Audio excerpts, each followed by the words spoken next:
Whispering Street.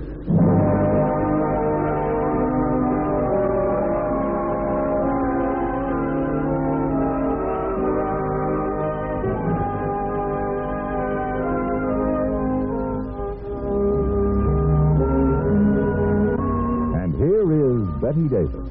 Hello. There's no business like show business. That's what the Whispering Streets tell us.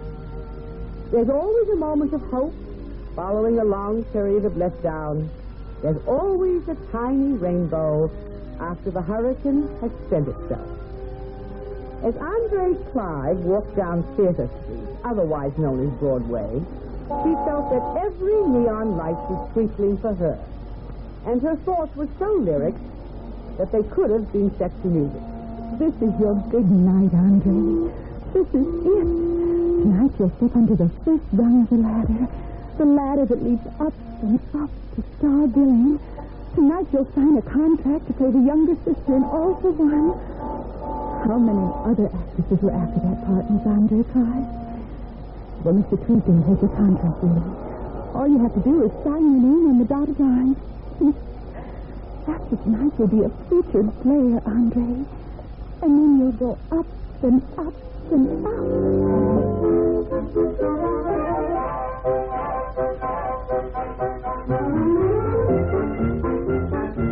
Andre turned the corner. She walked a couple of steps east of Broadway. She crossed the hotel lobby. She told the elevator operator to take her to the penthouse. She whizzed up and up and up.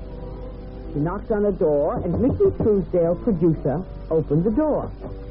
Somehow Andre hadn't expected him to open the door. She'd expected a butler or a secretary or an assistant or... Well, she didn't quite know what she'd expected. Mickey was very splendid, very theatrical, in a handsome dark blue dressing gown with a bright Liberty silk scarf knotted at his throat. Well, if it isn't Andre Clive. In person. Come in, Andre. Well, you're on the dot, my dear. Oh, you bet I'm on the dot, Mr. Truesdale. You think I'd be a split second late tonight of all night? I like the way you said tonight of all night. You're looking radiant, my dear. Oh, that's how I'm feeling. My brain's full of lighted Roman candles. There are skyrockets in my heart. I can't believe it is all happening, Mr. Truesdale. This is a lovely apartment. And what a view. The view has improved since you came into the room. Improved materially? Well, I think. Sit down, my dear. I'll mix us a couple of drinks. I'll sit down, but... Well, I don't know. Well, now, who's kidding who? I met you at a cocktail party, and you had a tall glass in your hand when I met you. It was a tall glass full of ginger ale. If I hadn't gone to the party, I'd never have met you. You'd never told me about the second lead in All for One. I wouldn't be here tonight. How I do run on. I adore your enthusiasm. There's so little of it left these days. You were different from the others at the cocktail party, even though the tall glass misled me. You were fresh. Fresh? Well, no. I don't mean that way. I mean, I saw a new face, a sweet face. Sweetness is a strange commodity to find at a Broadway cocktail party. Have you done anything, my dear, worth mentioning? Well, I was in summer stock in the Berkshires last year after Hamilton. I came to New York when the stock company closed. I've had a couple of walk-on parts during the winter and a couple of shows that didn't last. This spring, I did some modeling to make both ends meet. The usual story. Go on. Well, I was cast for a really nice part in that Furman review, but Mr. Furman had a need. Uh-huh. I'm a lucky girl, Mr. Truesdale. I realize that. I've been in New York just 10 months, and you promised me the second lead in a play that's a surefire hit. Well, if you can read the lines, it's yours. Oh, I can read them. I'll read them beautifully. Give me the script right now, Mr. Truesdale. And no. Suppose you give me a kiss first.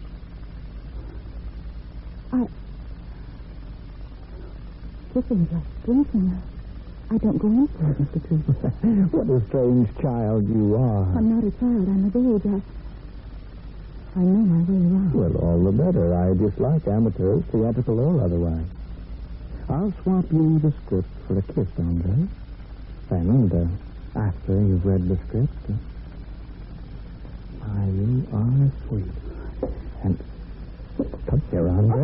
fellow. Let go of me, please. Oh, no, my dear. You came here of your own accord, and you've just admitted that you aren't jailbait. Oh. And I don't give away leads for nothing.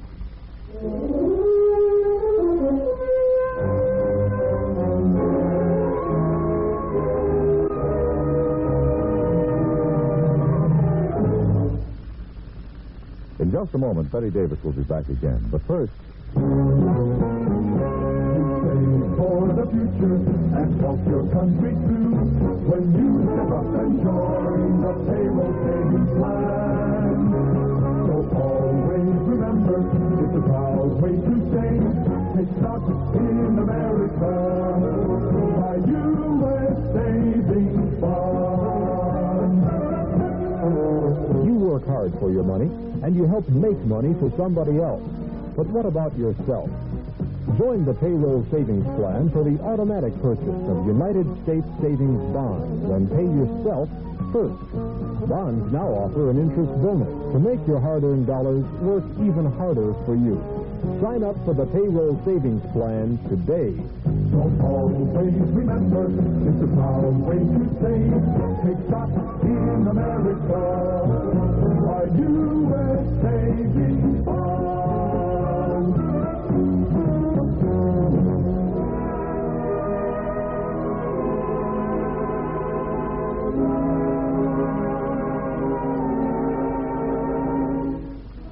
And now back to our story with Betty Davis. Andre, held in a vice-like grip, moved her head this way and that, but she couldn't avoid the cynically smiling mouth that was coming closer and closer. With an almost superhuman effort, she wrenched herself free and grabbed the paperweight that rested on the table. Let me out of here. Any time I'll let you go. Now, put that down, you idiot, if you think you can get away from me, you're crazy. I warned you. I warned you. I did. I warned you. I hope I haven't killed you.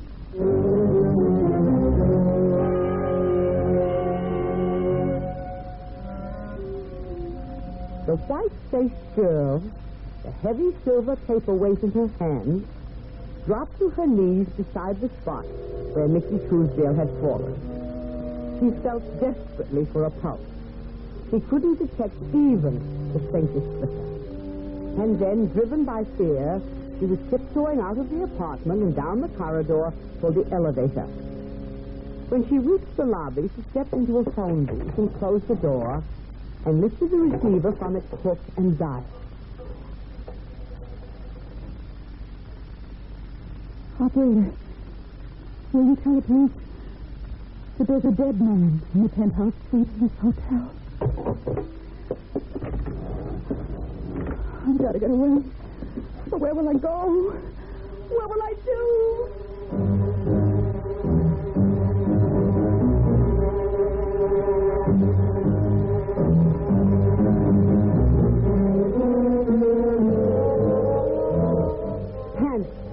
Andrea was submerged in panic as she raced to the hotel lobby and onto the street.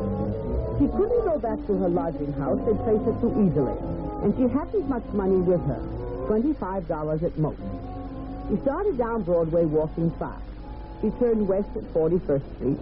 She reached 8th Avenue and entered the bus terminal and bought a ticket, hit or miss, and slid into a seat beside a plump, peroxided woman. As she rattled out of the terminal, the woman spoke. You almost missed the bus.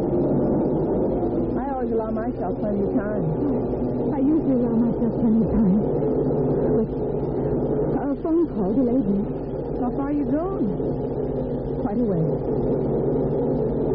What place? Jacksonville, in Pennsylvania.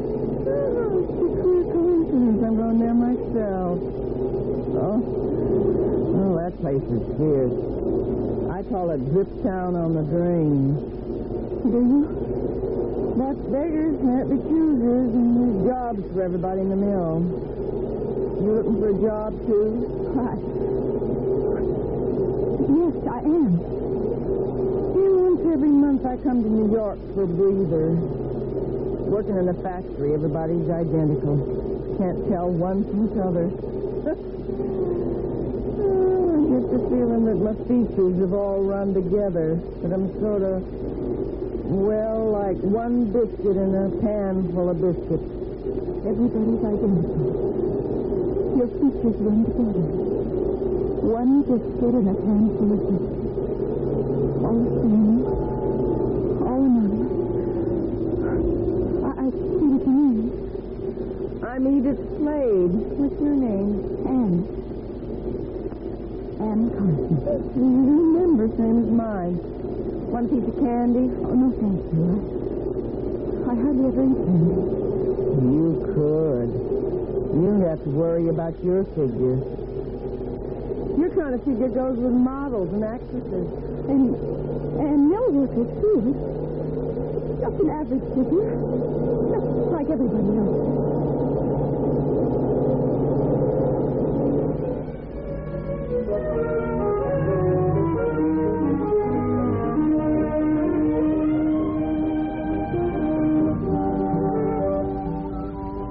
Slade directed Andre to a rooming house. She paid for a week in advance. The next morning, she applied at the mill and, despite her lack of experience, was outfitted with coveralls and a bandana to tie around her head and was told to report to the foreman of Department 5J. She walked down a corridor. She presented her time slip to a tall, lean young man with a sunburned face and eyes that were deeply blue. Oh, gosh, another amateur. Don't say amateur. And what else are you? Refugee from the social register? No. You ever worked before? Yes? In a factory, I mean? No. Well, I'll try to go easy on you, sister. You look scared to death, but there's nothing to be scared about. We're not that bad. Your name's Anne Carson? Yes. I'm Cliff Hammond. If you get in any jams, you just call on me. Thanks, Mr. Hammond. I will. Well, skip the Mr. Hammond. His first name's here. You're Anne, I'm Cliff.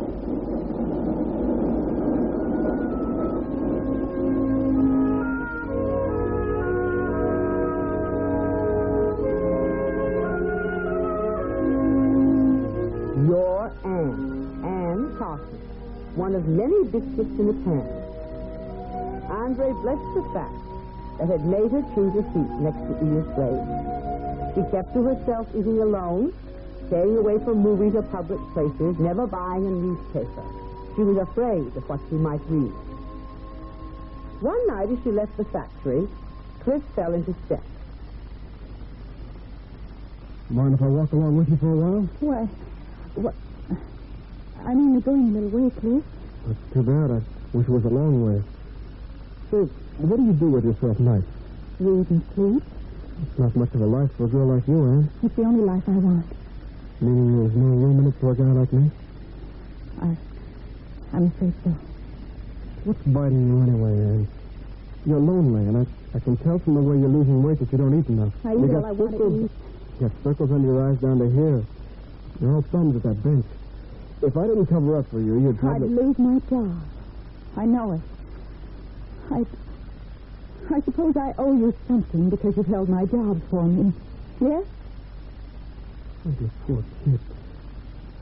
Some loss has really hurt you, I guess. Oh, dear son.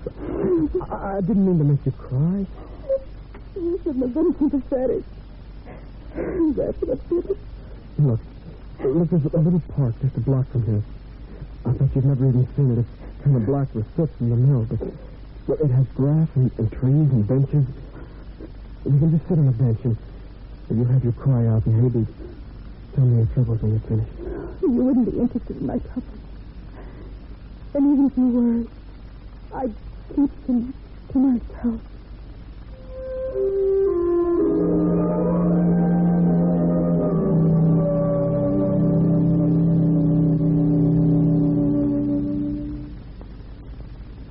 In just a moment, Betty Davis will be back.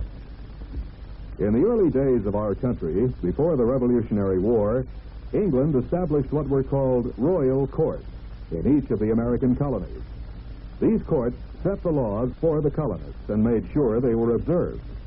But in 1640, the colonies defied the royal courts by holding what was probably the first election in America.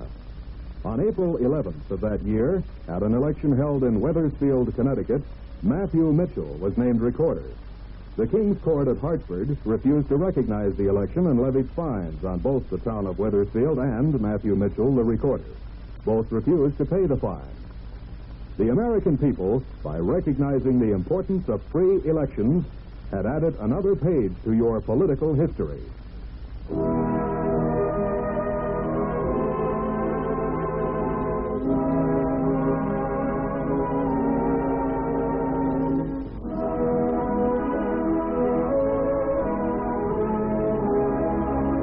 Now back to our story with Betty Davis.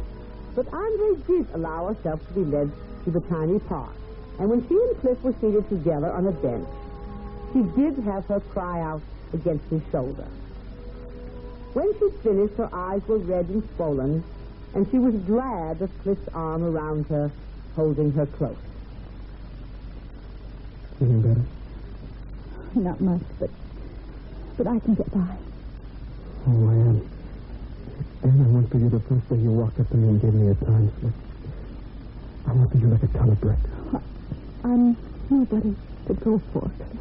You're the girl I've wanted all my life, and I've just about given up hope of finding her. I know it sounds corny, but every time I've been in a big crowd, I've looked for you. Every time a new girl showed up at the factory, I thought, maybe she's the one. This is the first time we've talked outside of the factory. You don't know anything about me. Oh, we'll talk lots of times outside the factory, baby, and I'll know plenty about you before we're through. Believe me. I love you, Anne. I'm asking you to marry me. I can't marry you. Is there another guy? No. Well, in that case, I'll just keep working at it. And now we're going out to dinner. I'm going to get you a steak and some French fries under your belt. You'll feel a lot better after that. So will I.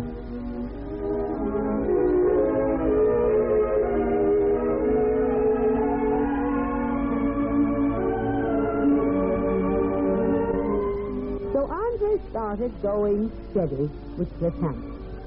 She ate her lunches with him at the factory yard, or when they wanted to splurge in the company cafeteria.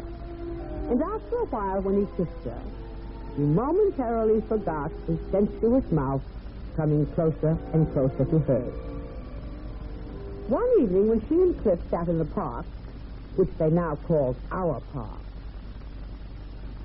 So the one you're going to break down and say you'll marry me? Never, Cliff. You must have a reason. I have a very good reason. Cliff, what would you do if I told you that I'd been wicked? I wouldn't believe you. What would you do if I told you that I'd hurt somebody desperately? That I'd killed somebody? I still wouldn't believe you. Oh, listen here, Anne. Even with blisters on the palms of them, your hands are as clean and as white as a saint's hands. When I look into your eyes, well, I see sorrow in them, but it's not the kind of sorrow that's caused by wrongdoing. I worship you, Anne. For everything that's fine and good. Cliff, don't say anymore. Cliff, will you do me a favor? Such as? Oh, you're my boss. Will you fix it so I can take tomorrow off? I have to go somewhere.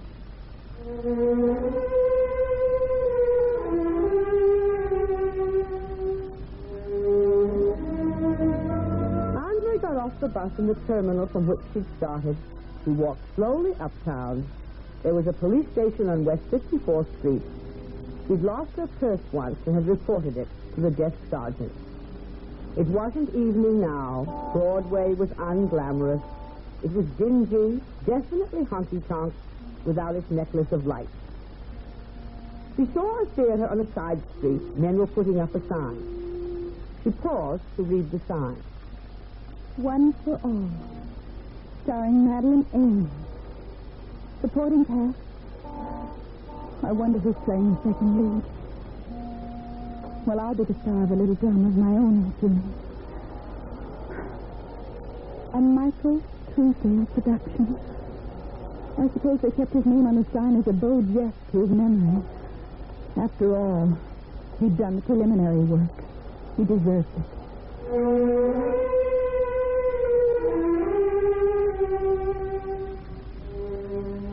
Andrea came to 54th Street. She walked quickly until she reached the precinct station. But she was moving slowly as she made her way to the sergeant's desk. He looked up. Well, what can I do for you, miss? Oh, it's about Nicky Truesdale. Oh, now, wait a minute, miss. You know Bobby Soxel, and you ought to know the facts of life. Yes, I do. And all I can say is if you go to his place, you're asking for trouble. But I... Now, you're the third one we've had this week making complaints. His castings were a big show, and it's always that way when he casts. He's casting for a big show. Sure. And one of these times a husband or a brother or a sweetheart's going to catch up with him for keeps. He almost got his 2 months ago when he was bashed on the head with his own paperweight. But only the good die young, and the bum recovered.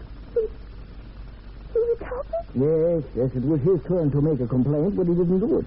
I guess he thought he'd get the horse laugh if he told who it was that laid him out.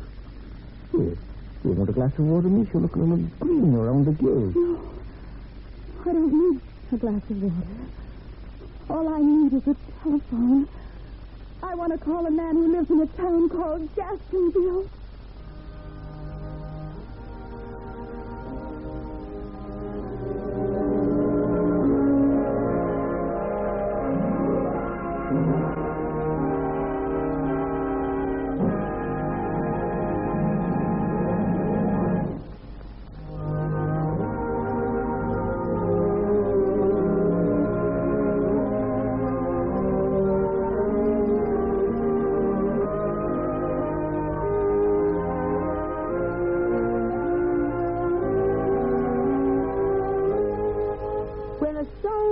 Off the conscience, all of life takes on a different color, and the whole world looks wonderful. Even Theater Street has a daytime city. You remember Edith Sage, the plump, peroxided woman who sat next to Andrea on the bus?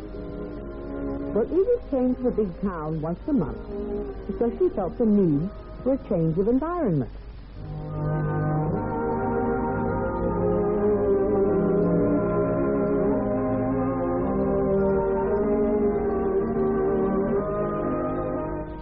Often a person who does a routine job loses contact with reality, and when that happens, she needs a vacation. What did Edith Sage do when she took time out? Until then, this is Betty Davis saying goodbye from the Whispering Street.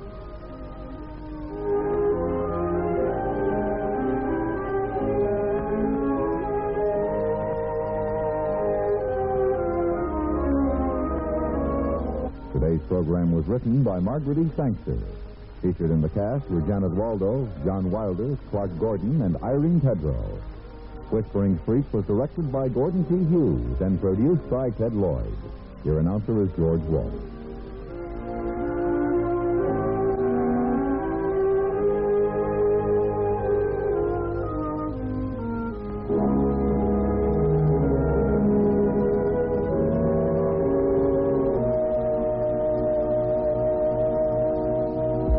Whispering Street has come to you through the worldwide facilities of the United States Armed Forces Radio and Television Service.